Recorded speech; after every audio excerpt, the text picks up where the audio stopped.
جس نبی نے انسانوں کو خدا سے پہچانوایا، جس نبی نے انسانوں کو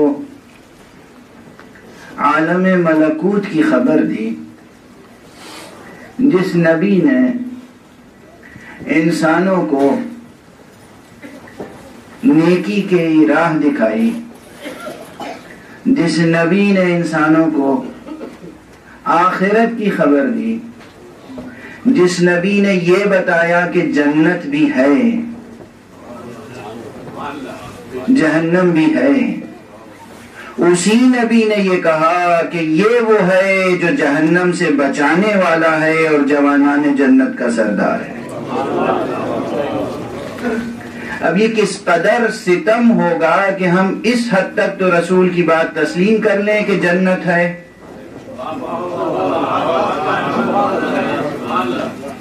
اور اس کے بعد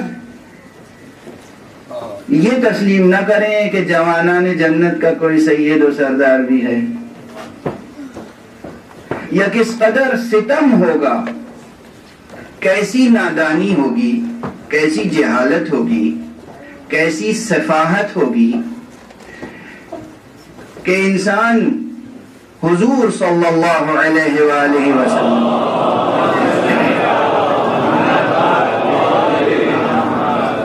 کی اس خبر پر یقین لا کر کہ جنت ہے اور اچھے اعمال کی جزا جنت ہے، انسان جنت کی آرزو تو کرے، اور جس کو حضور ہی نے کہا ہے کہ یہ سردار جوانان جنت ہے اس کی پیروی نہ کرے۔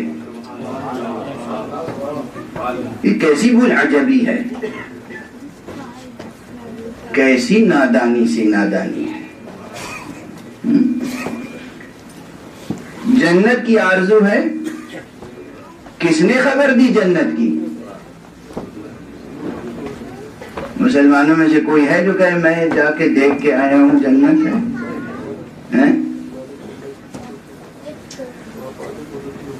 حضور نے خبر دی اور ہمیں یقین آ گیا، اور اب جنت کی آرزو میں تڑپ رہے ہیں۔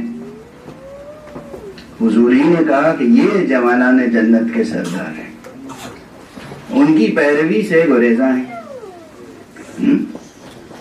کیسی بلعجبی ہے، یہ مسلمان کدھر جا رہا ہے؟ اسی لیے میں اکثر یہ مصرع دہراتا رہتا ہوں، اندرہ کے تو میروی بے ترکستان است، یہ راستہ جس پہ تم جا رہے ہو یہ مکے کو نہیں جاتا، یہ تو ترکستان جا رہا ہے، یہ روم کی طرف جا رہا ہے، مکے کی طرف نہیں۔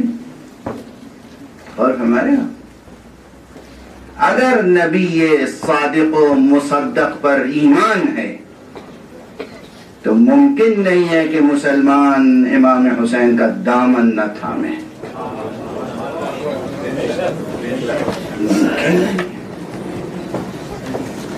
اور جو باتیں بھی قرآن کی سمجھ میں نہ آئیں، قرآن کی جو باتیں سمجھ میں نہ آئیں، رسول کی جو باتیں سمجھ میں نہ آئیں، وہ کسی اور سے پوچھیں یا نہ پوچھیں، حسین سے پوچھنا چاہیے۔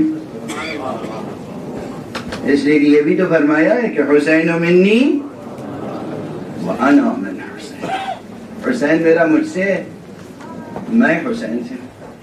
میں حسین سے ہوں کہ کیا مانی ہے؟ کم سے کم یہی باور کر لیں کہ جو باتیں حضور صلی اللہ علیہ وآلہ وسلم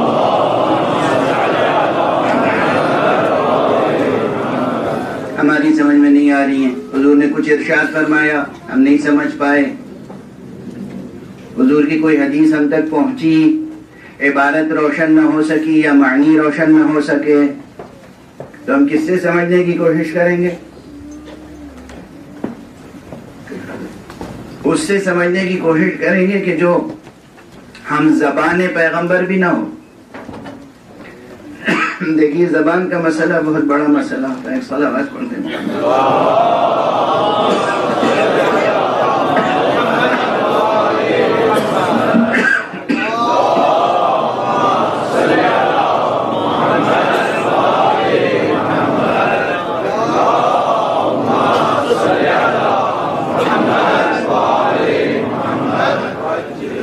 ربك والصلوات.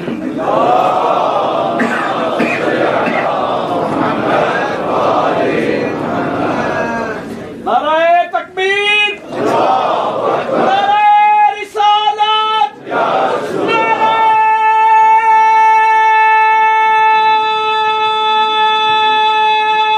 حیدری، محمد آل محمد برادر صلوات.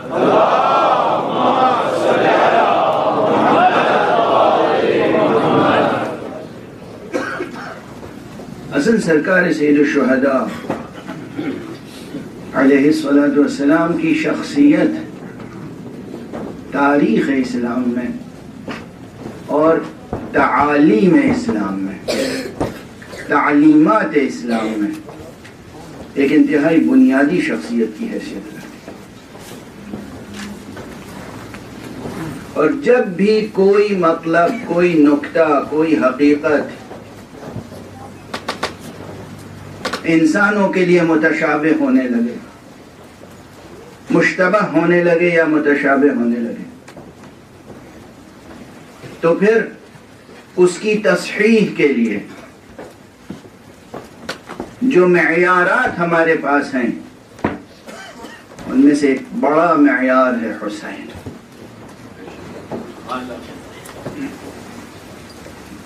حسین اسی طرح معیار ہیں جس طرح حسین کے والد بزرگوار معیار تھے.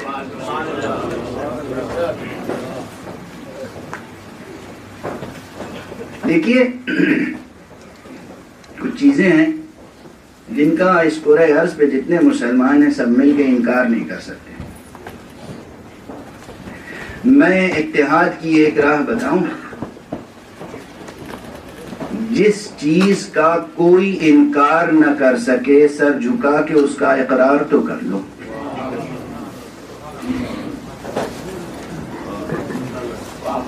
اور جن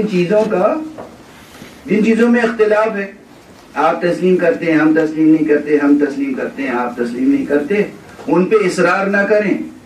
لیکن کچھ چیزیں ایسی ہیں جن پہ اس قرآن عرض کا کوئی مسلمان انکار نہیں کر سکتا. اگر وہ عناصر اکٹھا کر لیے جائیں تو اس سے بڑی اتحاد کی کوئی راہ نہیں ہو سکتی.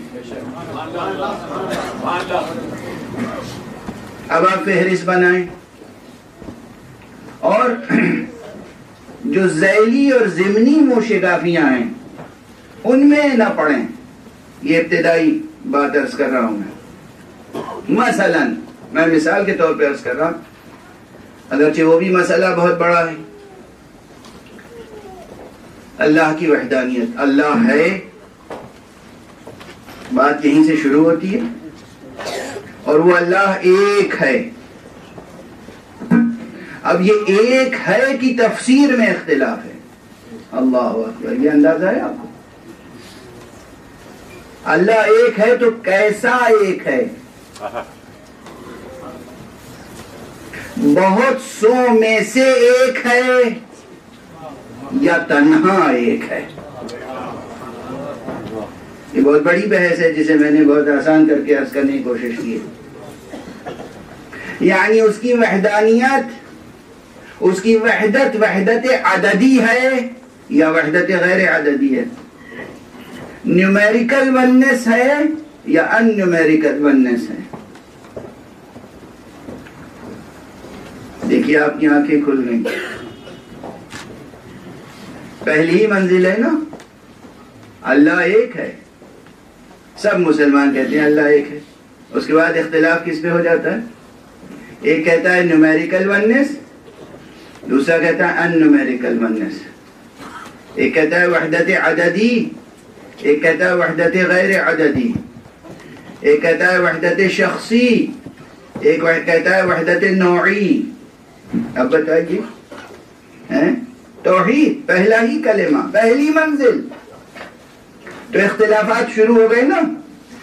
اب اگر کوئی شخص یہ چاہتا ہے کہ وحدت کی راہ اختیار کرے تو اسے اختلافی مسائل کو نہیں چھیڑنا چاہیے، اسے کہنا چاہیے دیکھیے آپ کی تفسیر اپنی جگہ، آپ کی تفسیر اپنی جگہ، آپ کی تفسیر اپنی جگہ، یہ بتائیے ایک لفظ میں آپ اللہ کو ایک مانتے ہیں نا؟ بس آپ بھی ایک مانتے ہیں، آپ بھی ایک مانتے ہیں، آپ بھی ایک مانتے ہیں، بس اس ایک کلمے پر جمع ہو جائیے، متحد ہو جائیے کہ اللہ ایک ہے۔ اتحاد کی راہ تو یہی ہے۔ یعنی آپ بھی ایک کہتے ہیں، یہ بھی ایک کہتے ہیں، مگر آپ انہیں کافر کہتے ہیں اور یہ انہیں کافر کہتے ہیں، یہ تو اتحاد کی راہ نہ ہوئی۔ اور فرمانے آپ تو اس لیے میں نے پہلی ہی منزل میں مثال دے دی کہ جن چیزوں پر اتفاق ہے ان میں بھی تفصیل میں جائیں گے تو اختلاف کی گنجائش ہے۔ اس سے بڑی مثال نہیں ہو سکتی اور اس سے زیادہ سامنے کی مثال نہیں ہو سکتی کہ حتیٰ کہ اس قضیے میں کہ خدا ایک ہے کتنے اختلافات ہیں۔ وحدت، وحدانیت، واحدیت، احدیت، صمدیت، فردیت، کس طرح تعبیر کریں اس کی یکتائی کی؟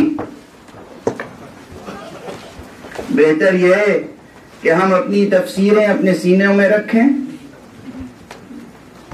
اور اس کلمے پہ متحد ہو جائیں جو حق سبحانہ و تعالی نے ہمیں عطا کیا ہے، جو محمد مصطفیٰ صلی اللہ علیہ وآلہ وسلم۔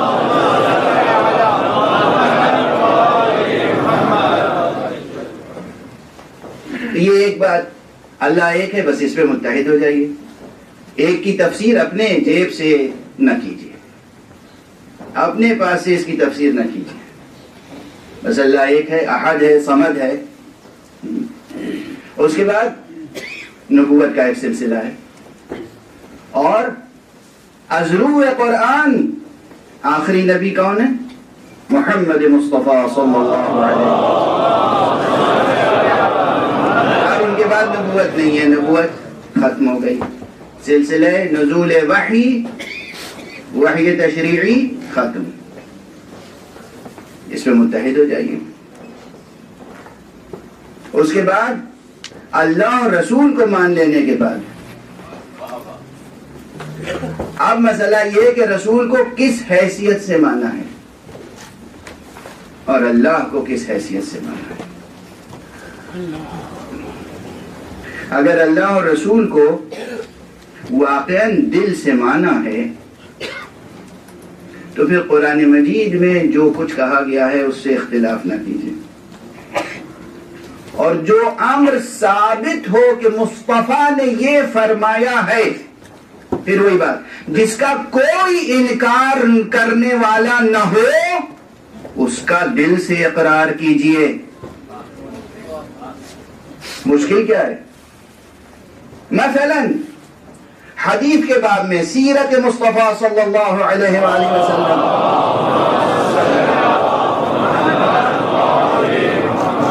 کتنی حدیثیں، کوئی مسئلہ کی بات نہیں، کتنی حدیثیں ہیں، حدیثوں کے مجموعے ہیں الا ماشاء اللہ۔ ان حدیثوں میں کتنی حدیثیں ہیں کہ جو موضوعہ یا مجعولہ ہیں، یعنی خود علماء گواہی دیتے ہیں کہ یہ حدیثیں گڑھی گئیں، حضور صلی اللہ علیہ وآلہ وسلم نے فرمایا نہیں تھا۔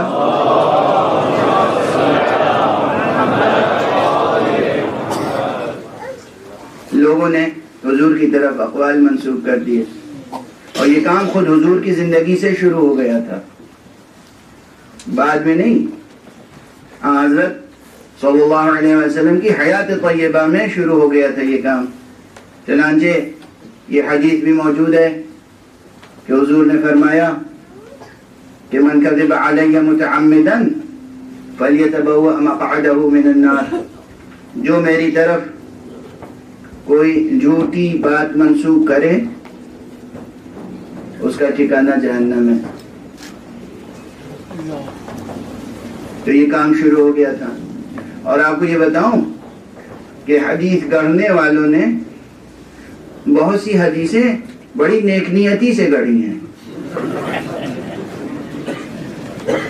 ہاں، حیرت ہوگی آپ کو، بزم میں علماء بھی تشریف فرمائیں، پروردگار ان کا سایہ عاطفت سلامت رکھے، اور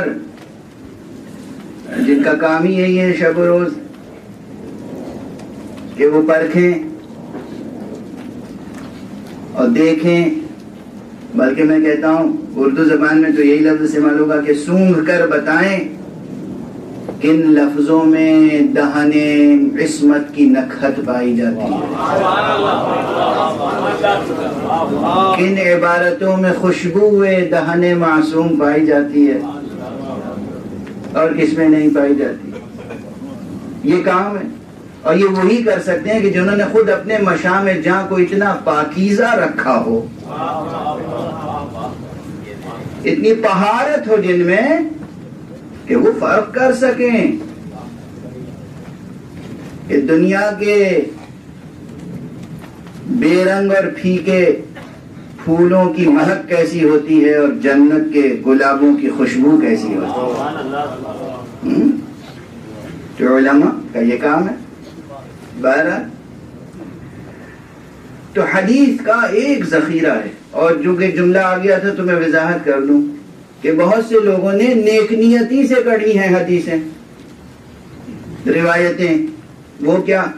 مثلا کوئی صوفی بزرگوار تھے یا متصوف، اور انہوں نے خوب واعظ ارشاد فرمایا، اور ان کی خواہش یہ تھی کہ لوگ آخر قرآن پڑھیں، قرآن پڑھیں۔ اب ان کا دیکھو رسول اللہ نے فرمایا کہ یہ سورہ پڑھو گے تو اس کا اتنا ثواب ہے۔ وہاں ایک محدث بیٹھا تھا، اس نے بعد میں پوچھا صوفی صاحب یہ بتائیے یہ حدیث کہاں ہے؟ کہا کہیں بھی نہیں ہے۔ تو پھر آپ نے کیوں فرمایا؟ کہا اس لیے کہ ان میں شوق تو پیدا ہو، قرآن تو پڑھیں۔ مثال ہے نا، ہدف بھی اچھا ہے کہ قرآن پڑھوانا چاہتے ہیں، نیت بھی اچھی ہے، مگر یہ جملہ یاد رکھیے گا، اچھے ہدف تک کبھی غلط راہوں سے نہیں پہنچا جا سکتا۔ ہدف کی پاکیزگی سامنے رکھیں، اچھے ہدف تک جانا ہے، اچھے راستے سے جائیے۔ انسان میں قرآن مجید کے فضائل بیان کیجئے، مگر جو جملے حضور نے نہیں فرمائے ہیں وہ جملے حضور کی طرف منسوب نہ کیجئے۔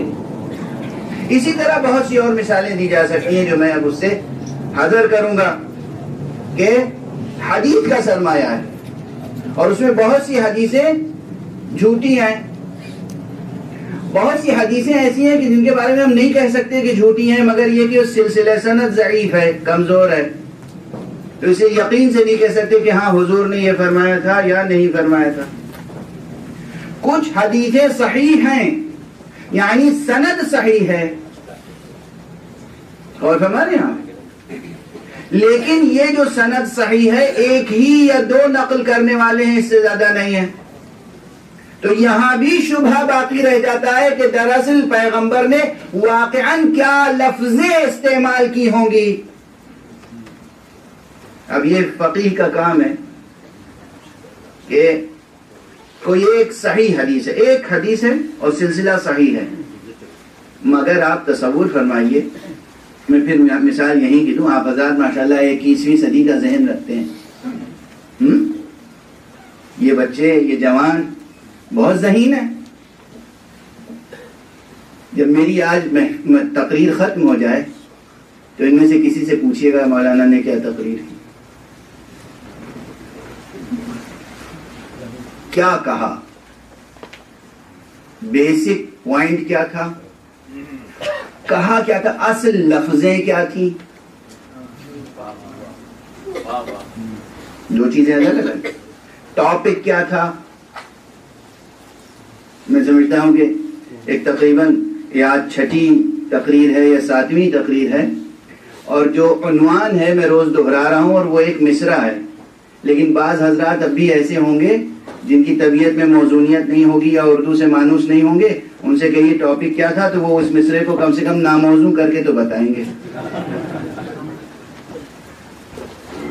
وزن سے خارج کر دیں گے۔ تو گویا اصل الفاظ جو میں عرض کر رہا ہوں یا جو بنیادی نقطہ ہے یا جو اس کے گرد حالہ ہے مضمون کا یا جو عنوان ہے، یہ سب آج کا 21ویں صدی کا ذہن بھی جوں کا تو منتقل نہیں کر سکتا. اور جتنے سننے والے ہیں سب کو کاغذ اور قلم دے دیجئے اور کہیے جو بول رہے ہیں خطیب جو کہہ رہا ہے اسے نقل کیجئے. آپ دیکھیے کتنے ورژن آئیں گے سامنے، اور بہت سی باتیں ایسی ہوں گی جب میرے سامنے آئے گا تو میں کہوں گا کہ میں نے تو یہ کہا ہی نہیں، نہ یہ میرا مقصد تھا، نہ ہدف تھا، نہ یہ خیال تھا، یہ کیا لکھ دیا آپ نے. اور ہمارے یہاں اب تصور کیجئے کہ ایک شخص نیک نیتی سے لکھ رہا ہے مگر پھر بھی ذہن انسانی خطا کرتا ہے، سہو طاری ہوتا ہے، نسیان طاری ہوتا ہے، بے ارادہ خطا ہو جاتی ہے. چاہے کہ ہم ایک کے بعد ایک نسلوں کا شمار کریں. یعنی آج اگر میں کوئی روایت کرتا ہوں تو مجھ سے اور حضور صلی اللہ علیہ وآلہ وسلم سے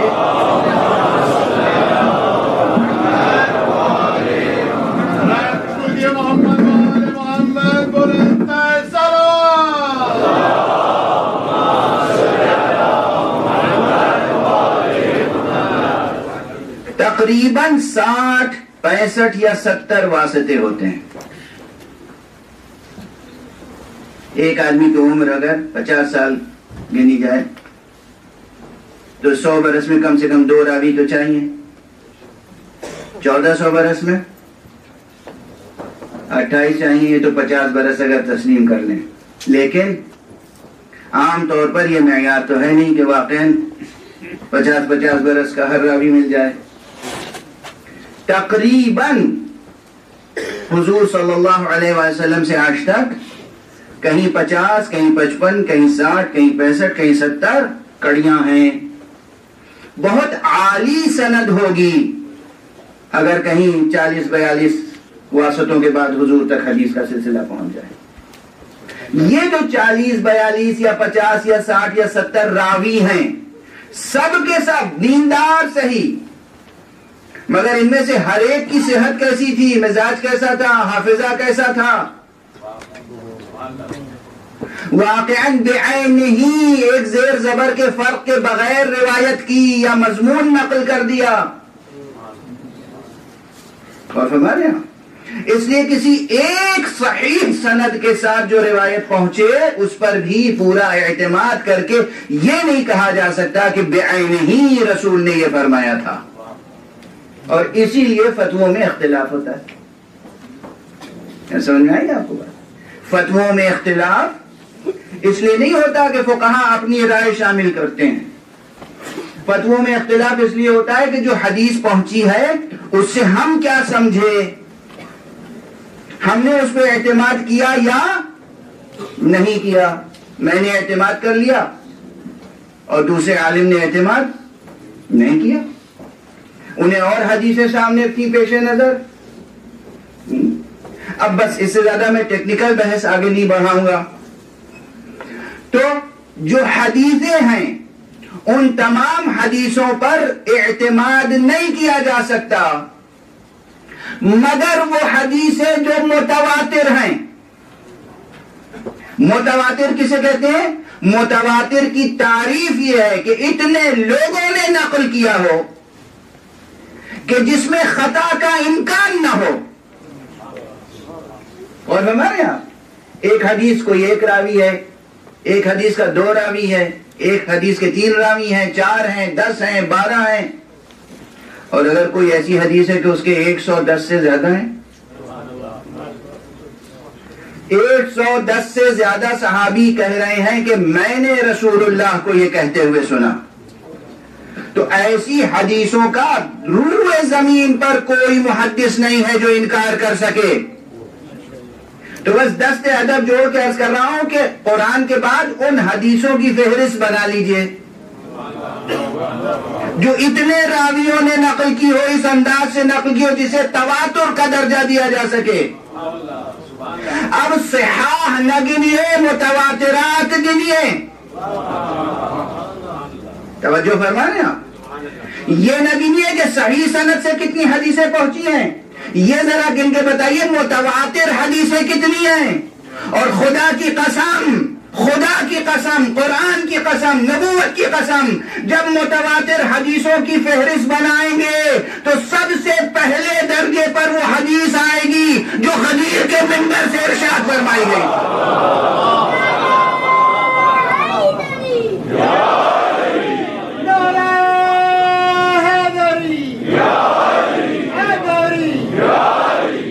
چیلنج ہے میرا، کوئی مجھے غلط ٹھہرا دے میں اپنی اصلاح کر لوں گا۔ حضور نے کل کیا کہا تھا، کل کیا عرض کیا تھا؟ اس منبر کو، اس نسبت کو یاد رکھیے، منبر سے رشتہ مضبوط کیجئے اور منبر کے احترام کو بھی برقرار رکھیے، منبر کی آبرو کو برقرار رکھیے۔ منبر ایسوں کے حوالے نہ کیجئے جن کے لیے کسی شاعر نے کہا ہے، میں مجبور ہوں دہرانے پہ یہ 2 چھوٹے چھوٹے مصرے۔ جناب ساحر فیض آبادی ان کا یہ کلام ہے اور چھپا ہوا ہے، فرما گئے ہیں کہ منبروں پر ہیں پیشور ذاکر، منبروں پر ہیں پیشور ذاکر۔ اب پہلے بھی تشریح کر چکا ہوں لیکن پھر کر دوں تب دوسرا مصرع پڑھوں۔ منبر کہتے کسے ہیں؟ یہ بات میں منبر سے کئی بار عرض کر چکا ہوں، لیکن ممکن ہے کہ پھر اس مجمع میں کوئی ایسا ہو جو نہ جانتا ہو کہ منبر کسے کہتے ہیں اور یہ کس زبان کا لفظ ہے، چونکہ بات لندن میں ہو رہی ہے اور یہاں زیادہ تر وہ منبر لفظ ذہن میں ہوگا جو انگریزی کا ہے نا، کسی سوسائٹی کا ممبر، پارلیمنٹ کا ممبر، اسمبلی کا ممبر، تو وہ ممبر انگریزی لفظ ہے اور وہ جب اردو میں لکھا جائے گا تو میم بے رے لکھا جائے گا، MEM ہے نا، تو میم بے رے، یہ انگریزی کا ممبر ہے۔ یہ ممبر یہ عربی کا ممبر ہے، اس کا روٹ ورڈ ہے نابارا، نون بے رے، اور اس سے جو اسم اعلیٰ بنتا ہے وہ ہے ممبر، میم نون بے رے۔ ممبر کے معنی ہے وہ وسیلہ جو انسان کو بلند کرے، وہ ذریعہ، وہ وسیلہ جو انسان کو بلند کرے۔ نبارہ کے معنی ہوتے ہیں بلند ہوا، ممبر یعنی وہ وسیلہ جس کے ذریعے سے انسان بلند ہو، یعنی لفظ ممبر میں، اسم ممبر میں بلندی کے معنی پوشیدہ ہیں۔ اب دوسرا مصرع آپ کو زیادہ قابل غور معلوم ہوگا کہ منبروں پر ہے پیشور ذاکر، کس بلندی پر کیسی پستی ہے۔ صلوات پر محمد و آل محمد۔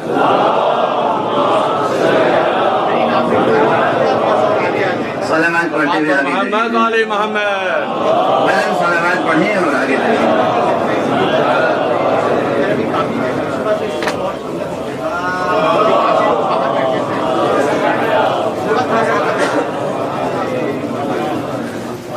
بلند سلامات پڑھیں محمد۔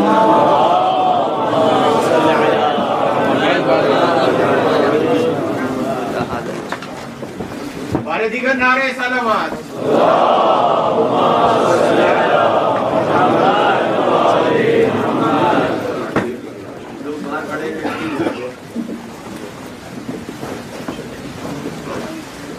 اجازت ہے گفتگو شروع کریں۔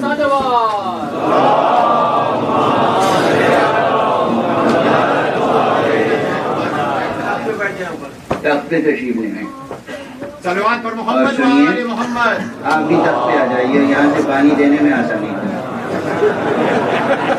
صلوات پڑھیے محمد۔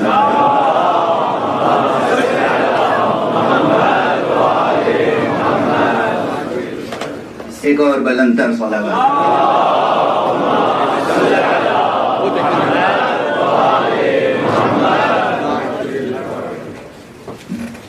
بہرحال توجہ مرکوز رہے تو گزارش یہ کر رہا ہوں کہ اگر مسلمان متحد ہونا چاہے اگر مسلمان ایک دوسرے کے ساتھ مل کر توحید کی راہ طے کرنا چاہیں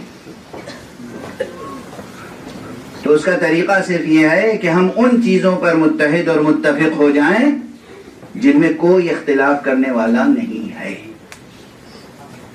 کیسا قضیہ ہے؟ سادہ سا قضیہ، یعنی آلریڈی کوئی اختلاف کرنے والا نہیں ہے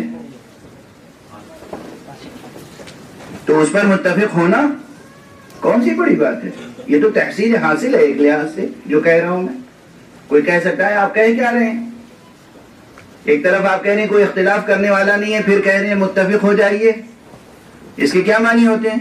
ہاں یہی تو المیہ ہے ہمارا، یہی المیہ ہے.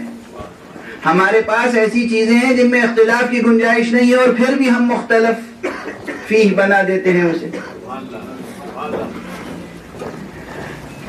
تو قرآن مجید اس میں کوئی اختلاف نہیں، توحید حق سمجھی اس میں کوئی اختلاف نہیں، نبوت مصطفی اس میں کوئی اختلاف نہیں ہے. اس کے بعد وہ پیغام جو پیغام غدیر ہے اس میں کوئی اختلاف ہے ہی نہیں مسلمانوں کے درمیان. آپ کسی محدث کا نام لے لیجئے، بڑے سے بڑے، امام بخاری سے لے کر اور ان کے اساتذہ سے لے کر اور اس وقت کے ائمہ حدیث علامہ البانی اور دوسرے تمام محدثین و محققین، کوئی ایسا نہیں ہے جو یہ کہے کہ نہیں غدیر کا واقعہ نہیں ہوا تھا اور غدیر میں حضور نے یہ نہیں فرمایا تھا. یعنی لفظوں میں اختلاف نہیں ہے. لفظیں کیا تھیں؟ لفظیں یہی تھیں کہ من کنت مولا فہذا علی المولا، جس کا میں مولا ہوں اس کے یہ علی مولا ہے. یہاں سے یہ سلسلہ ولایت کا شروع ہوا. اب دنیا کا کوئی بھی فرد ہو لیکن اس ولایت کا انکار ممکن نہیں ہے اس کے لیے. اب جو ولایت میں بحثیں ہوتی ہیں اسے اسی طرح قیاس کیجئے. اللہ کی وحدانیت میں ایک کہنے کے بعد بحثیں شروع ہو گئیں. واضح ہے؟ اللہ ایک ہے، ایک نے کہا ہاں ایک تو ہے مگر وہ وحدت عددی ہے. دوسرے نے کہا جی ہاں واحد ہے لیکن وہ وحدت غیر عددی ہے. تیسرے نے کہا وہ واحد ہے مگر وحدت نوعی ہے. چوتھے نے کہا وہ واحد ہے مگر وحدت شخصی ہے. کتنی وحدت کی قسمیں بنا لی. جیسے وہاں وحدت کی تفسیریں الگ الگ ہیں پھر بھی وحدت پر متحد ہیں، ویسے ہی ولایت کی تفسیریں الگ ہو سکتی ہیں مگر ولایت پر متحد ہونا ہوگا. صلوات پڑھیں محمد.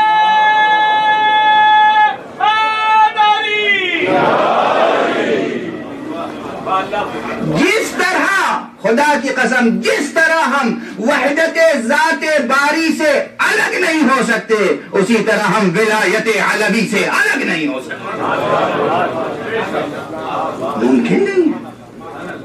ممکن نہیں ہے کہ کسی نے توحید کا کلمہ پڑھا ہو اور ختم نبوت کا کلمہ پڑھا ہو اور اس کے بعد ولایت کا کلمہ نہ پڑھے.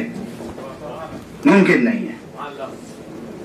اور اسی لیے عرض کر رہا ہوں دست ادب جوڑ کر، یہ کوئی مسلکی گفتگو نہیں ہے. اگر ہم نے حضور کا کلمہ پڑھا ہے تو ممکن کیسے ہے کہ اس اہتمام کے ساتھ حضور کلمہ پڑھوائیں، حضور بیعت کروائیں اور ہم بیعت نہ کریں؟ یہ ممکن کیسے ہے؟ حضور کی بیعت کس نے کروائی؟ اللہ نے. اللہ نے کروائی ہے حضور کی بیعت تو. اور اللہ کے حکم سے میدان غدیر میں امیر المومنین علی ابن ابی طالب علیہ السلام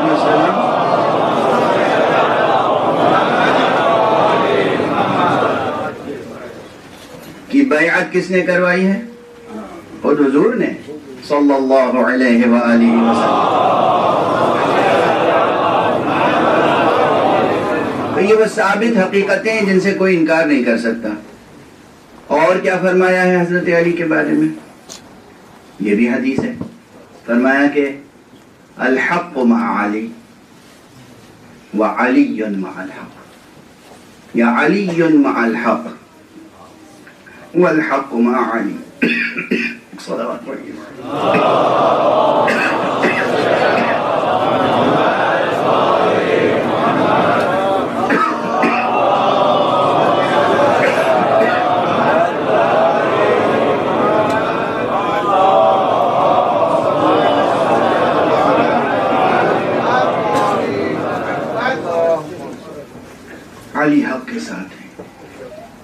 حق علی کے ساتھ۔ کس کا ارشاد ہے؟ حضور کا ارشاد۔ اور یہ روایت بھی وہ نہیں ہے جسے کسی ایک راوی نے نقل کیا، ایک سے زیادہ راویوں نے نقل کیا ہے، اور جب ایک سے زیادہ راویوں نے نقل کیا ہے تو پھر اس پہ اعتبار کرنا ہوگا۔ یہ سب سبق ہی تو ہے، اس پہ اعتبار کرنا ہوگا۔ اور اعتبار کرنے کے کیا معنی ہے؟ مطلق فرمایا ہے آپ نے۔ حضور نے کیا کہا؟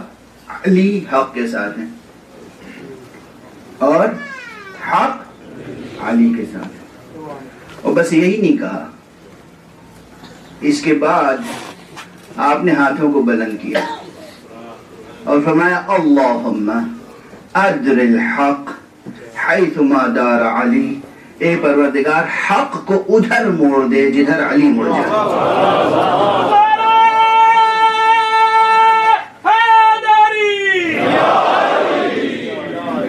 کیا مقام ہے، کیا مقام ہے! یعنی یہ بات میں مکرر عرض کر چکا ہوں، دوسرے خطبہ بھی عرض کرتے ہیں، لیکن غور کا مقام ہے۔ کلام کس کا ہے اور کیا کہا ہے؟ عموماً کوئی اپنے کسی عزیز و قریب کے لیے دعا کرتا ہے تو کیا کرتا ہے؟ پر ہم سب معمور ہیں، ہم سب دعا کرتے ہیں مصلی پر، میں کرتا ہوں، آپ بھی کرتے ہوں گے، پروردگار میرے بھائی کو، میری اولاد کو، میرے کنبے کو ہمیشہ حق پر گامزن رکھنا، اے پروردگار انہیں ہمیشہ اہل توحید رکھنا، پروردگار انہیں دامن ختم نبوت سے ہمیشہ وابستہ رہیں، پروردگار تیرے دین پر رہے، خاتمہ بالخیر ہو، انجام بخیر ہو۔ ہیں حضور یہ نہیں کہہ رہے پروردگار علی کو ہمیشہ ادھر رکھنا جدھر حق ہو۔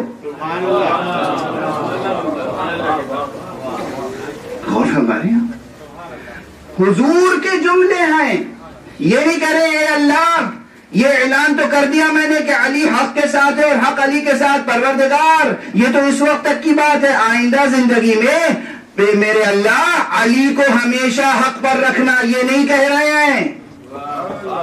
حق کے لیے دعا کر رہے پروردگار حق کو ہمیشہ علی کے نقش قدم پر گامزن رکھنا۔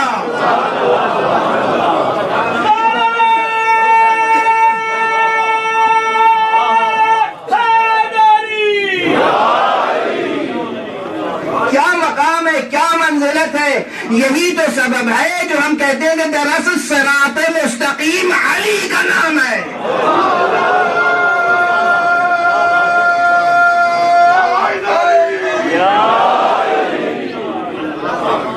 علی ہے صراط، دل بولا علی مولا، علی مولا سے پہلے دل بولا علی مولا، علی مولا حیدری۔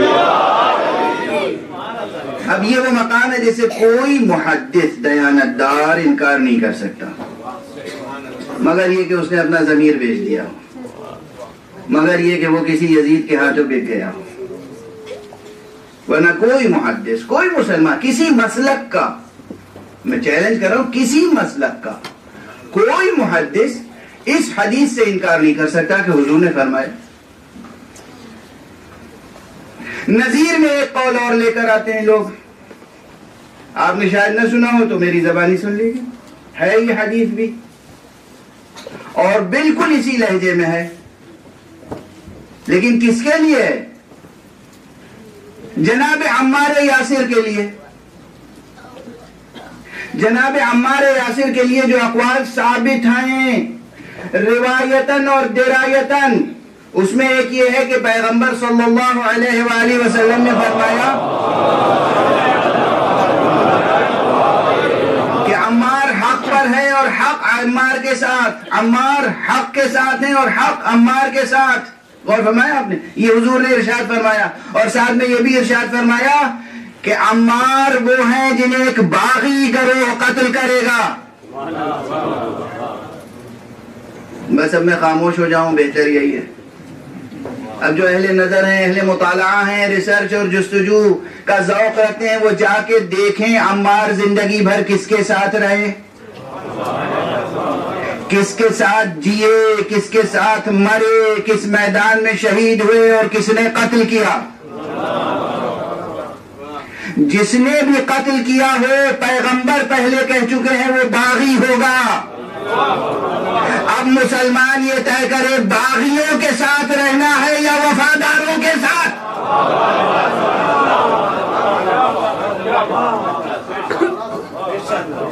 کس کے ساتھ؟ مجھے آپ کو کس کے ساتھ رہنا ہے؟ اللہ اور اللہ کے رسول کے وفادار کے ساتھ یا اللہ اور اللہ کے رسول کے باغی کے ساتھ؟ اور جس کی یہ حیثیت ہو کہ قول خدا اور قول رسول کے مطابق اس کا باغی ہونا ثابت ہو، یعنی کیسی بات ہے. اللہ کہہ رہا ہے یہ میرا باغی ہے، رسول کہہ رہے ہیں یہ باغی ہیں، ہم کہہ رہے ہیں اللہ ان سے راضی ہو جائے. ایک صلوات پڑھ دیجیے محمد.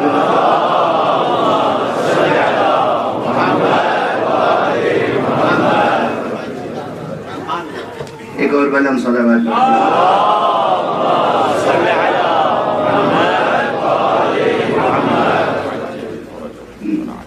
خیر، اب یہ بحث ظاہر ہے کسی کے لیے ممکن ہے کہ قابل غور ہو، لیکن یہ مسائل ہیں. یہ مسائل اگر ہمیں وحدت کی راہ اور اتحاد کی راہ طے کرنی اور اگر ہمیں اسلام کا درس حاصل کرنا ہے، اسلام کو پڑھنا ہے، سبق اسلام، تو ہمیں وہ معیارات سامنے رکھنے ہوں گے، وہ اسٹینڈرڈ سامنے رکھنے ہوں گے کہ جہاں کہیں ہم بھولیں یا بھٹکیں ہم جا کر وہاں تصدیق کرنے کے حق کیا ہے، باطل کیا ہے. آخر زمانہ گزر رہا ہے، جہاں کہیں کسی تفسیر میں اختلاف ہو، کسی تعویل میں اختلاف ہو، کسی حکم میں اختلاف ہو، کسی مطلب میں اختلاف ہو، وہاں ہمارے پاس ایسا معیار ہونا چاہیے، ایسا اسٹینڈرڈ ہونا چاہیے کہ ہم وہاں پر جا کر طے کر لیں کہ سچ کیا ہے اور جھوٹ کیا ہے، صحیح کیا ہے اور غلط کیا ہے، حقیقت کیا ہے اور حقیقت کے برخلاف کیا بات ہے. ان معیارات میں یا قرآن ہے یا حضور کی متواتر حدیثیں اور متواتر حدیثوں کی روشنی میں یا علی ابن ابی طالب ہیں اور یا اس کے بعد حسنین علیہم الصلاۃ والسلام.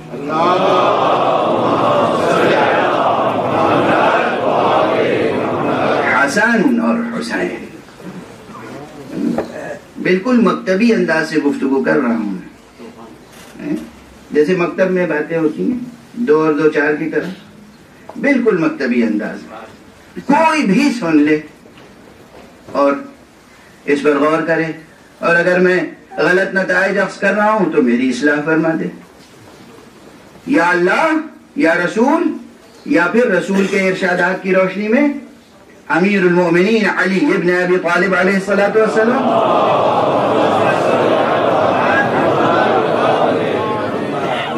یا امام حسن اور امام حسین جن کے لیے رسول اللہ نے کوئی یہ بھی وہ حدیث ہے، اس کو عرض پر خدا کی قسم اس کو عرض پر کوئی دیانت دار سچا ذمہ دار باضمیر محدث ایسا نہیں ہے جو اس حدیث کی تصدیق نہ کرے کہ حضور نے فرمایا الحسن والحسین سیدا شباب اہل الجنہ. حسن اور حسین جوانان جنت کے سید و سردار. اب یہ عجیب بات ہے، پہلے بھی کہہ چکا ہوں، مکرر عرض کر رہا ہوں آپ کے سامنے، یہ عجیب بات ہے. سید کہتے کسے ہیں؟ سید یعنی آقا، سید یعنی مولا، مولا یعنی سید آقا. اور لفظ مولا کے تو ایک سے زیادہ معنی ہیں.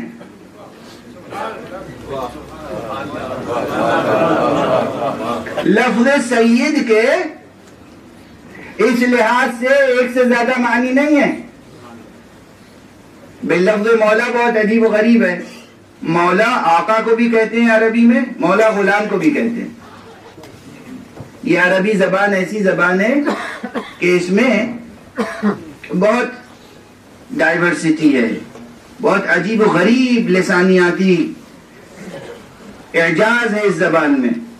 ایک لفظ کے کہیں کہیں 70 اور 70 سے بھی زیادہ معنی ہیں، اور کہیں ایک معنی کے لیے 70 سے زیادہ الفاظ ہیں، بلکہ کسی ایک شے کے لیے 500 اور 1000 اور اس سے بھی زیادہ الفاظ ہیں عربی زبان میں. اور بعض الفاظ ایسے ہیں جنہیں افداد میں شمار کیا جاتا ہے. افداد یعنی بالکل برعکس، یعنی ایک ہی لفظ ہے، اس کے معنی سفیدی بھی ہیں سیاہی بھی. لفظ ایک ہے، اس کے معنی سفیدی بھی ہیں اور سیاہی بھی ہے، ضد ہے، ایک دوسرے کی ضد ہے، ازداد میں شمار ہوتے ہیں. لفظ مولا، لفظ مولا کے معنی آقا کے بھی ہیں اور لفظ مولا کے معنی غلام کے بھی ہیں. لفظ مولا کے معنی دوست کے بھی ہیں، لفظ مولا کے معنی چاہنے والے کے بھی ہیں، محبوب کے بھی ہیں، حبیب کے بھی ہیں. بہت سے معنی نکال لیا آپ نے. سید کے کتنے معنی ہیں؟ سید یعنی سردار، سید یعنی آقا. حسن اور حسین اہل جنت کے سید و سردار ہیں. دنیا میں کوئی ہے جو اپنے سید و سردار اور آقا سے کہے کہ آئیے میری بیعت کیجیے؟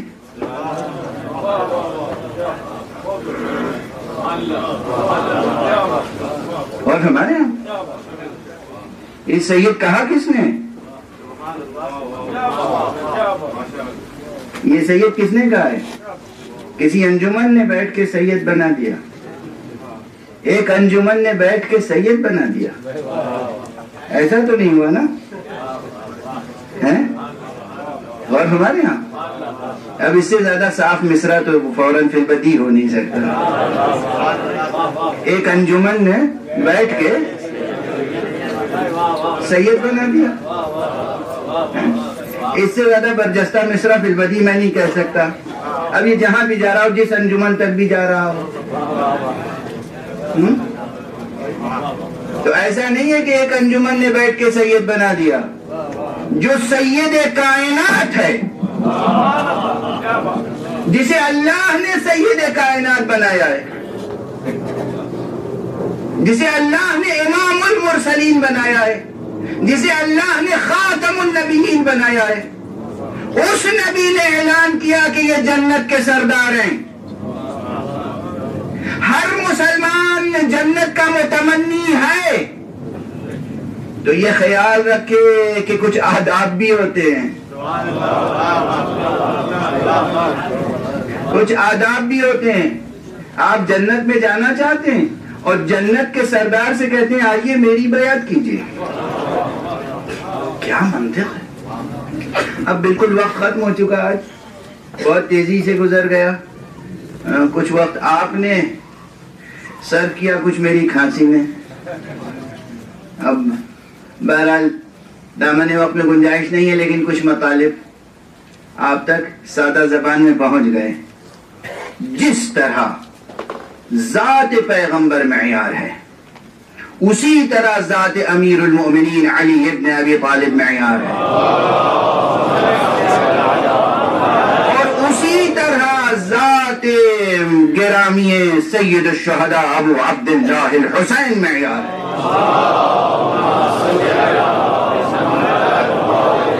اس لیے میں عرض کر رہا تھا کہ کرۂ ارض پہ کوئی مسلمان اس عنوان سے اختلاف نہیں کر سکتا کہ درس اسلام ہے حسین کا ذکر.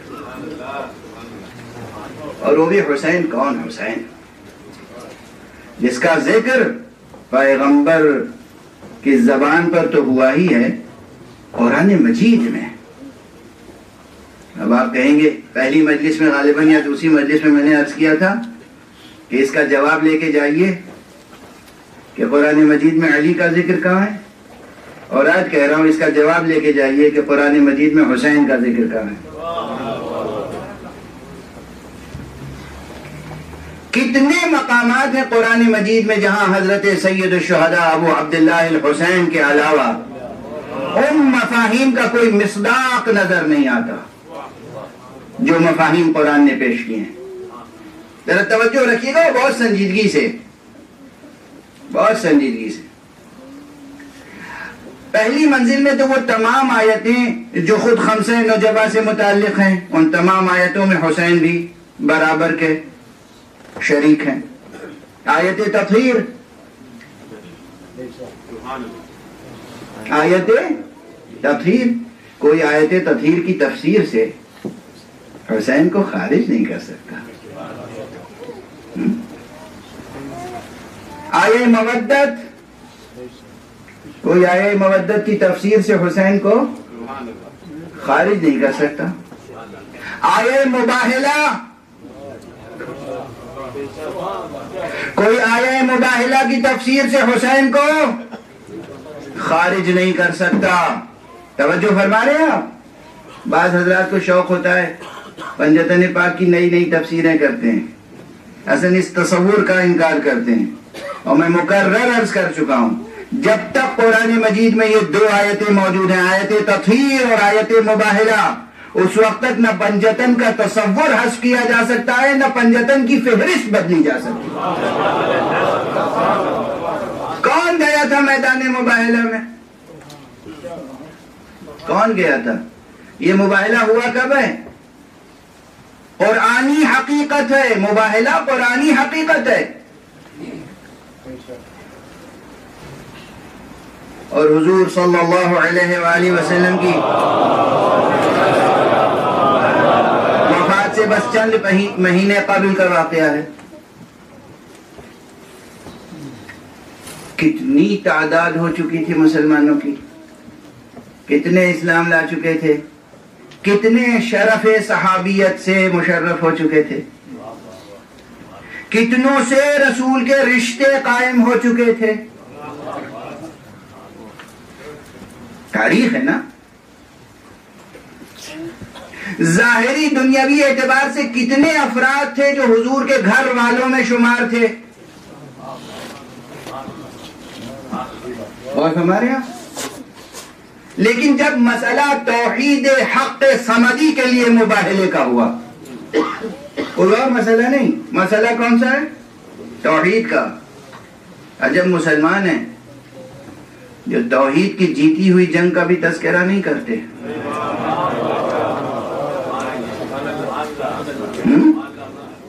توحید کی جیتی ہوئی جنگ، توحید اور تثلیث کی جنگ تھی نا، وحدانیت اور شرک کی جنگ تھی نا، اسلام اور کفر کی جنگ تھی نا. اس جنگ میں کتنے گئے میدان میں؟ یہ واحد جنگ ہے جس میں صرف 5 گئے. خود رسول اللہ صلی اللہ علیہ وآلہ وسلم.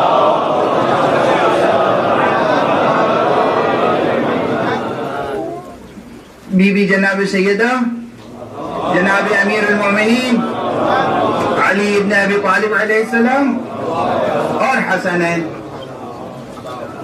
اور خدا کی قسم ترتیب جو روایتوں میں ہے وہ ترتیب یہ ہے کہ حضور نے سب سے آگے حضور تھے؟ نہیں، سب سے آگے حضور نہیں تھے.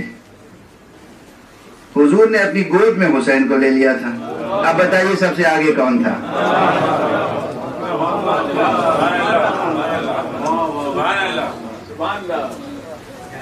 حضور نے اپنی گود میں حسین کو لیا تھا. تو حضور تھے تو سب سے آگے، مگر حسین کو حضور نے اپنے سے آگے کر دیا تھا.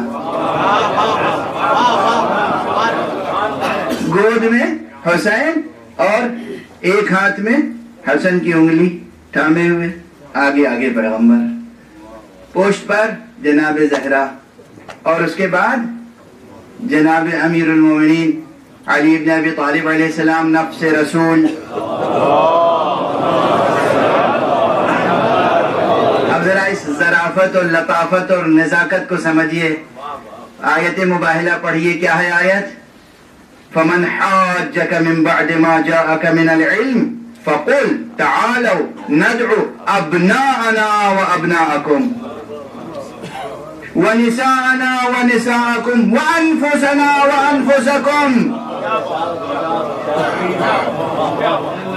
اے رسول، جو اللہ کی طرف سے علم نازل ہو چکا، وحی نازل ہو چکی، جو پیغام آپ دے چکے، علم آپ سنا چکے، آیتیں سنا چکے، اس کے بعد بھی اگر کوئی شخص آپ سے حجت کرے، بحث کرے، تو کہیے کہ بس اب بحث کی گنجائش نہیں ہے، اب میدان مباہلہ میں آ جاؤ، اور اس طرح کہ تم اپنے بچوں کو لاؤ، ہم اپنے بچوں کو لائیں. آیت میں بچوں کا ذکر پہلے تھا.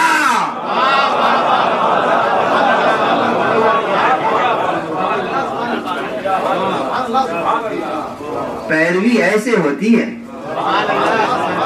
وحی کی پیروی ہو تو ایسے ہو، ترتیب بدل بھی جاتی تو فی الجملہ امتثال امر ہو جاتا۔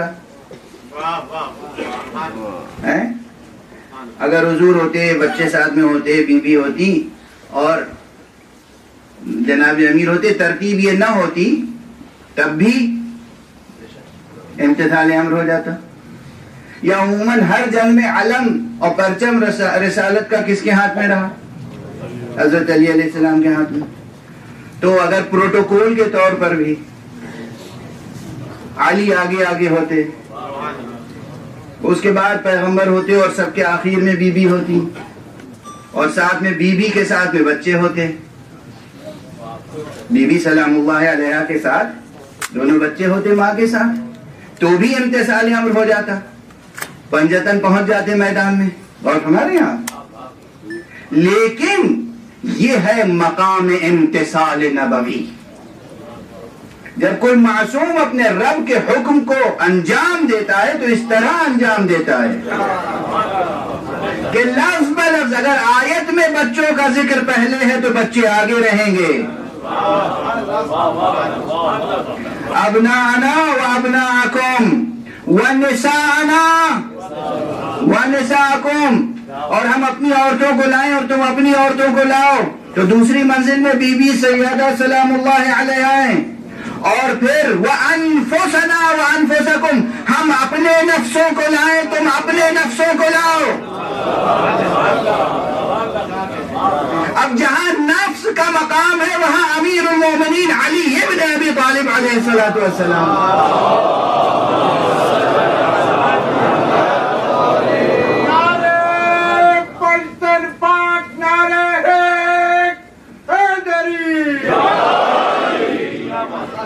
بس اب آپ غور فرما لیجیے، جب تک قرآن مجید میں آیت مباہلہ موجود ہے حسین کا ذکر زندہ رہے گا، جب تک قرآن مجید میں آیت تطہیر موجود ہے حسین کا ذکر موجود رہے گا، جب تک قرآن مجید میں آیت مودت موجود ہے حسین کا ذکر موجود رہے گا، جب تک قرآن مجید میں سورہ دہر موجود ہے۔ سورہ دہر ممکن ہے کہ سورہ دہر کی تفسیر ہو جائے اور حسین کا ذکر نہ ہو۔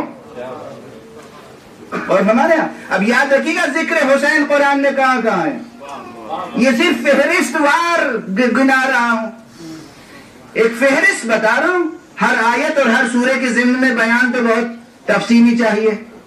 اس کے بعد سورہ مبارکہ فجر سے متعلق، بسم اللہ الرحمن الرحیم، والفجر وليال عشر والشفع والوتر واللیل اذا یسر هل فی ذلک قسم لذی حجر، یہ پورا سورہ فجر سورہ حسین ابن علی ہے، بشہادت الصادق آل محمد امام جعفر صادق علیہ السلام۔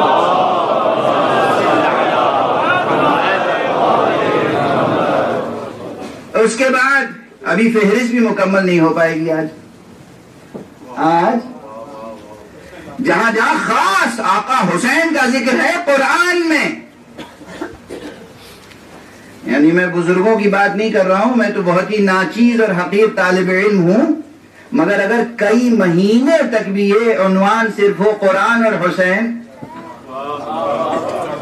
تو گفتگو کا سلسلہ مکمل نہیں ہو پائے گا۔ سورہ فجر سورہ حسین ابن علی ہے، سورہ احقاف سورہ حسین ابن علی ہے، سورہ کہف سورہ حسین ابن علی۔ بحث اتنی آسان نہیں ہے، واقعاً جتنی سنجیدگی سے آپ نے سنا ہے حق ہے کہ آپ سنجیدہ ہو جائیں۔ سورہ فجر سورہ کہف پوری طالب علمانہ ذمہ داری سے عرض کر رہا ہوں، سورہ کہف از اول اپنی بسم اللہ اور پہلی آیت سے لے کر اور آخری آیت تک سورہ کہف پڑھیے، سورہ کہف کی روح ذات حسین ابن علی سے وابستہ ہے۔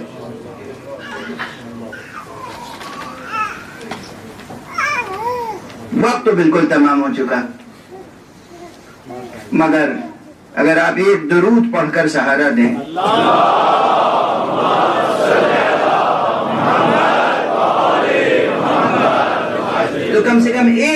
نقطے کی طرف اشارہ کر ہی دوں آج، اور وہ ہے سورہ کہف سے متعلق۔ یہ تو مشہور ہے ہی ہے کہ سورہ کہف کی تلاوت سرکار سید الشہداء نے نوک نیزہ پہ فرمائی ہے، یہ آپ نے بارہا سنا ہوگا۔ لیکن سورہ کہف اپنے تمام مضامین و مضمرات کے ساتھ سرکار سید الشہداء سے متعلق ہے، اور اس وقت صرف ایک آیت کی طرف اشارہ کروں گا، وہ آیت نہیں جو آپ نے سنی ہے بارہا۔ قرآن مجید کے سورہ مبارک کہف میں ایک مقام پر یہ آیت آتی ہے، وَاصْبِرْ نَفْسَكَ مَعَ الَّذِينَ يَدْعُونَ رَبَّهُمْ بِالْغَدَاةِ وَالْعَشِيِّ يُرِيدُونَ وَجْهَهُ وَلَا تَعْدُ عَيْنَاكَ عَنْهُمْ تُرِيدُ زِينَةَ الْحَيَاةِ الدُّنْيَا وَلَا تُطِعْ مَنْ أَغْفَلْنَا قَلْبَهُ عَنْ ذِكْرِنَا وَاتَّبَعَ هَوَاهُ وَكَانَ أَمْرُهُ فُرُطًا۔ یہ وہ آیت ہے، آج تفسیر مکمل نہیں کر سکوں گا، صرف آپ کے ذوق کو بیدار کرنے کے لیے عرض کر رہا ہوں۔ سورہ مبارکہ کہف کی یہ وہ آیت ہے تنہا جس پر نہ جانے کتنے دنوں تک گفتگو ہو سکتی ہے، اور جو سرکار سید الشہداء کے مقام عصمت کے ثابت کرنے کے لیے کافی ہے۔ حسین معصوم حسین، حسین معصوم حسین۔ آج تشریح پوری نہیں کر پاؤں گا، ظاہر ہے کہ علماء تشریف فرمائیں، دانشور حضرات ہیں، اہل نظر ہیں، یہ جانتے ہیں کہ اس کی کچھ شان نزول بھی بتائی ہے لوگوں نے، لیکن جتنے فقہا ہیں چاہے وہ کسی بھی مسلک سے تعلق رکھتے ہوں، وہ ان کے پاس یہ اصول ہے، یہ قاعدہ ہے کہ المورد لا یخصص الوارد، شان نزول سے کوئی فرق نہیں پڑتا، جو مضمون آیت ہے، جو مضمون آیت ہے بس میں ترجمہ کروں گا اور ربط مسائل آپ خود تڑپنے لگیں گے۔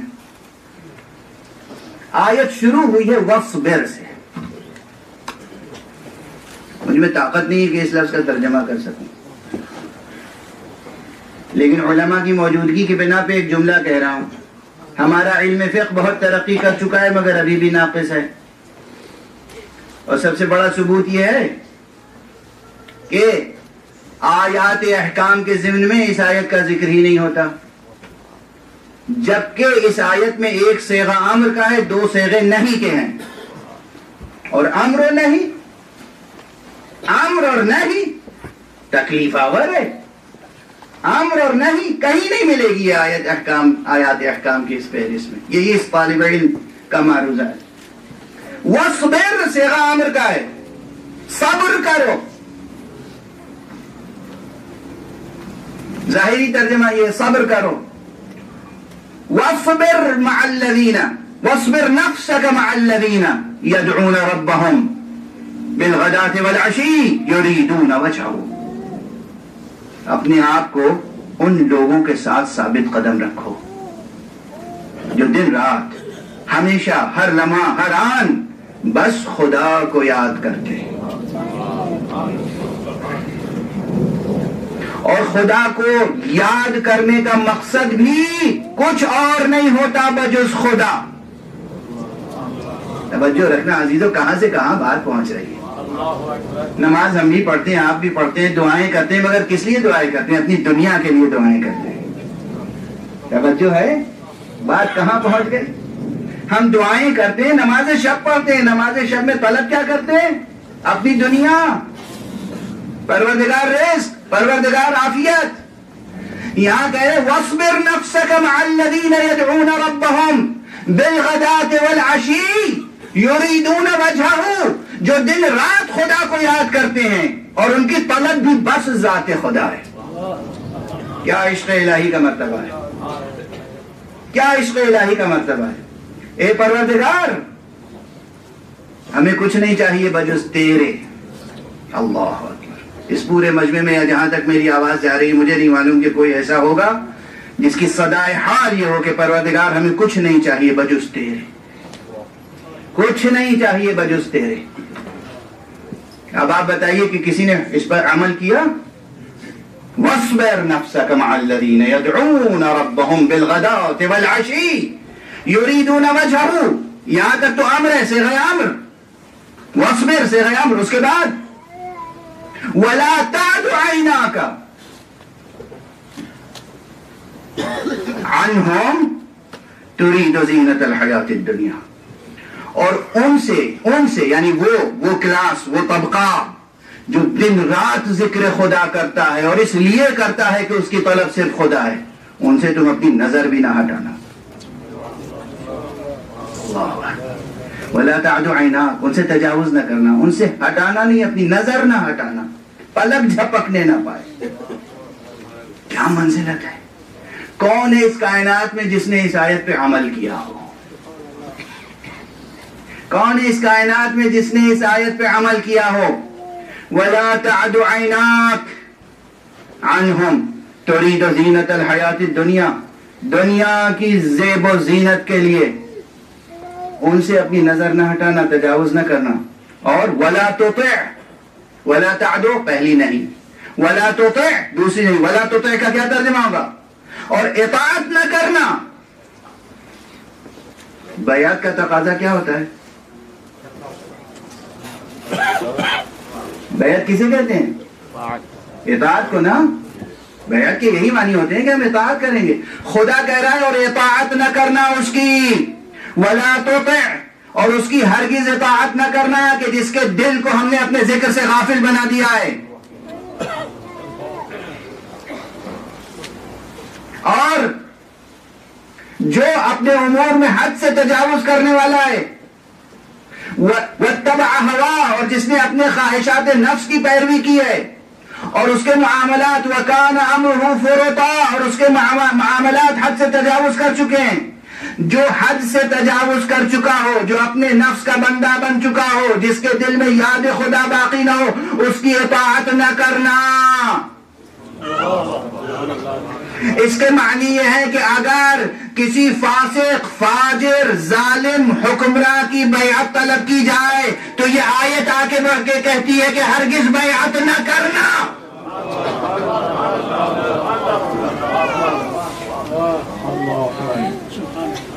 اب بتائیے، آقا نے اسی آیت پہ تو عمل کیا تھا. کون ہے دنیا میں جو یہ کہہ سکتا ہے کہ نعوذ باللہ خاکم بدہن حسین کے اندر ہاشمی انانیت تھی، تمکنت تھی، غرور تھا، جاہ طلبی تھی. حسین اپنے لیے حکومت چاہتے تھے. حسین اپنے لیے حکومت نہیں چاہتے تھے. حسین کا قیام اور انکار بیعت قیام توحید کے لیے تھا. خدا کی حکومت باقی رہے، حق کی سلطنت قائم رہے، اور کسی ایسے شخص کی بیعت نہ ہونے پائے کہ جس کی اطاعت بھی ممنوع ہے. کس مقام تک پہنچ گئی گفتگو. یہ قرآن ہے، اور اس آیت کا ظاہری مفہوم سمجھنے کے لیے حسین کے علاوہ دوسری کوئی شخصیت موجود نہیں ہے. توجہ فرمائیے. یہ ہے حسین کا ذکر قرآن کی روشنی میں. ایک مقام ہے صرف، ابھی کتنے مقامات باقی. یہ حسین کا ذکر قرآن کی روشنی میں. اور اس حسین کے ذکر میں کیا کیا درس اسلام موجود ہے، کس منزلت کی توحید چاہیے. شب و روز ذکر خدا کرو، دعا کرو، مگر کس کے لیے؟ خدا طلبی کے لیے. اور کسی ایسے کی اطاعت نہ کرو جس کا دل خدا کی طرف سے غافل ہو گیا ہو، جو اپنے نفس کی پیروی کرنے والا ہو. یہی سبب ہے عزیزو، ایک جملے میں آپ تڑپ تڑپ کر گریہ فرمائیں گے. ایک جملے. آقا حسین کے ساتھ جو لوگ تھے ان میں کوئی اور نہیں، عزیز، قریب، بھتیجا، بیٹا. اس نے اگر آقا سے یہ پوچھا ہے کہ کیا ہم حق پر نہیں ہیں، تو اس کے معنی یہی ہے کہ اس مقام کو روشن کرنا ہے. اور ہمارے یہاں اس مقام کو روشن کرنا ہے. شب عاشور امام نے سب کو اجازت دی، مشہور ہے، چراغ گل کر دیا، کہا دیکھو یہ قوم صرف میرے خون کی پیاسی ہے، یہ قوم میرے خون کی پیاسی ہے، میں تمہاری گردنوں سے اپنی بیعت اتارتا ہوں، تمہیں آزاد کرتا ہوں، دیکھو اس رات کو اپنے لیے غنیمت جانو، یہ رات کی تاریکی تمہارے لیے پردہ ہے، بلکہ یہ رات تم مرکب بنا لو اسے، فَاتَّخِذُوهُ جَمَلًا، تم اسے اپنا مرکب بنا لو اور جہاں چاہے چلے جاؤ۔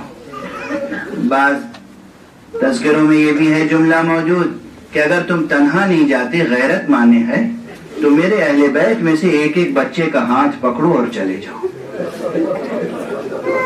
اس لیے کہ یہ قوم صرف میرے در پہ ہے، میرے خون کی پیاسی ہے۔ جب آقا نے یہ خطبہ ارشاد فرمایا ہے تو سب سے پہلے جو شخصیت اٹھی وہ ابو الفضل العباس کی شخصیت،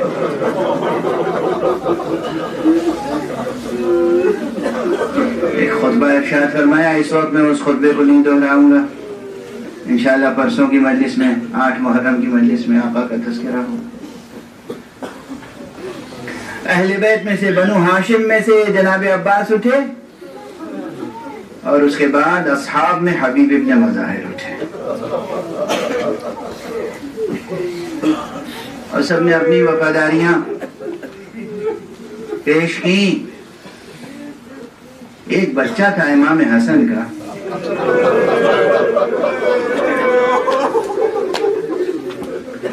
جس کی عمر 12 سے 13 سال کے درمیان تھی،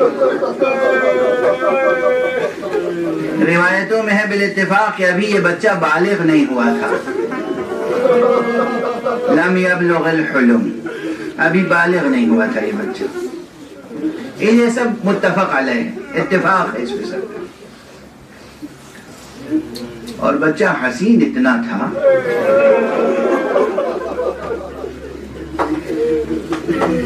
کہ دشمنوں کی گواہی ہے،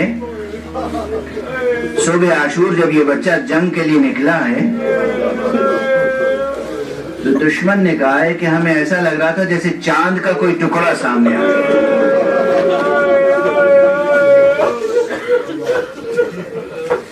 عزاداروں، سوچنے کا مقام ہے، جو بچہ دشمن کو چاند جیسا نظر آ رہا ہو وہ اپنی ماں کی نگاہ میں کتنا حسین ہوگا، وہ اپنی پھوپھی کی نگاہ میں کتنا حسین ہوگا، وہ اپنے چچا کی نگاہ میں کتنا حسین ہوگا، وہ اپنے بھائیوں کی نگاہ میں کتنا حسین ہوگا۔ یہ بچہ کوئی اور نہیں، یہ بچہ قاسم ابن حسن ہے، یہ بچہ قاسم ابن حسن ہے۔ جب سب گفتگو کر چکے تو قاسم اٹھے، اس لیے کہ ان گفتگوؤں کے بعد آقا نے اپنے اصحاب کو، اپنے انصار کو شہادت کی خوشخبری سنائی اور سب کو یقین دلایا کہ نہیں، تمہارے نام محضر شہادت میں ہیں۔ تو آپ ذرا دیکھیے گا شہادت کا شوق۔ کل بھی میں نے یہ جملہ آج کیا تھا، کربلا کی ماؤں نے اپنے بچوں کو مرنے کے لیے آمادہ کیا، مرنے کے لیے آمادہ کیا تھا۔ بس ایک مرتبہ یہ بچہ اٹھا، جناب قاسم اٹھے اور جناب قاسم نے کہا، امو جان، چچا جان، یہ بتائیے کہ کیا میرا نام شہداء کی فہرست میں ہے یا نہیں؟ کیا شوق ہے، کیا شوق ہے۔ اس عمر کے بچوں میں جینے کا حوصلہ ہوتا ہے، جینے کی آرزو ہوتی ہے، جینے کی تمنا ہوتی ہے۔ اب مجھے یہ بتائیے میرا نام مرنے والوں میں شامل ہے یا نہیں؟ چچا کیسے جواب دیں؟ بڑی شفقت سے پوچھا، بیٹا موت تمہیں کیسی لگتی ہے؟ اس موقع پہ بھتیجے نے پوچھا، چچا کیا ہم حق پر نہیں ہیں؟ آپ نے فرمایا، ہاں ہم حق پر نہ ہوں گے تو کون ہوگا؟ تو پھر فرمایا، پھر تو موت ہمارے لیے شہد سے زیادہ شیریں ہے۔ کیا جملہ ہے، کیا جملہ ہے۔ بس پروردگار آپ کو کسی غم میں نہ رلائے، سوائے غم آل عبا کے شب عاشور گزری، صبح عاشور نمودار ہوئی، اور اس کے بعد جنگ کا آغاز ہوا۔ کل میں عرض کر چکا ہوں جب تک اصحاب زندہ رہے بنی ہاشم میں سے کسی تک ایک زخم بھی نہ پہنچا، اور جب انصار اصحاب کا سلسلہ ختم ہوا اور اہل بیت کا سلسلہ شروع ہوا تو ایک کے بعد ایک، پہلے آل عقیل میدان میں گئے، پھر آل جعفر یعنی جناب اون و محمد شہید ہو چکے ہیں، اور اب جب بنی ہاشم میں سلسلہ شروع ہوا آگے بڑھا تو ایک منزل وہ آئی جب جناب قاسم آئے ہیں چچا سے اجازت لینے۔ آقا شب عاشور بتا چکے تھے کہ بیٹا تمہارا نام محضر شہادت میں موجود ہے۔ آقا کو معلوم تھا یہ بچہ شہید ہوگا، مگر روایتوں میں ہے بعض ایسے شہید ہیں جنہیں رخصت کرتے وقت آقا حسین کا حال تبدیل ہو گیا، دیگرگون ہو گیا، حالت غیر ہو گئی، چہرے کا رنگ بدل گیا۔ ان مواقع میں سے ایک موقع یہ جب قاسم آئے اور کہا چچا جان بس مجھے اب اجازت دیجئے، تو روایت میں ہے کہ سینے سے لگا کر اتنا گریہ کیا کہ غش کھا کے گرے۔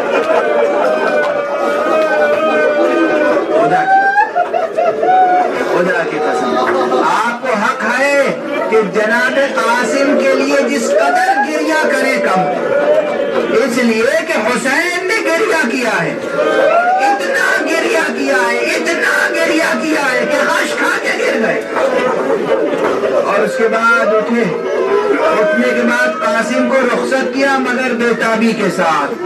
قاسم گئے اور جیسا کہ میں نے ابھی عرض کیا تھا کہ قاسم نے بے پناہ جنگ کی، بے پناہ جنگ کی قاسم نے، مگر کب تک جنگ کرتے؟ ایک مرتبہ کسی شقی نے ایسا وار کیا کہ یہ بچہ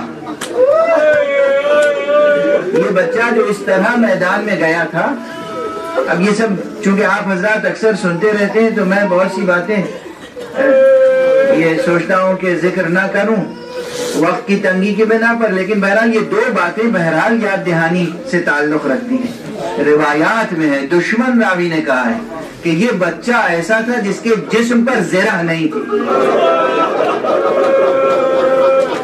سر پہ خود نہیں تھا، جسم پہ ایک ہلکا سا کرتا اور بچے کی نعلین میں ایک نعلین کا تسمہ ٹوٹا ہوا تھا، اور بچے کا پاؤں گھوڑے کے رکاب تک نہیں پہنچتا تھا۔ یہ بچہ کتنی دیر جنگ کرتا؟ اس بچے نے جنگ کی بے پناہ جنگ، اور اس کے بعد جب ایک شقی نے سر مبارک پہ وار کیا تو ہر شہید جاتے وقت یہ کہتا تھا علیک منی السلام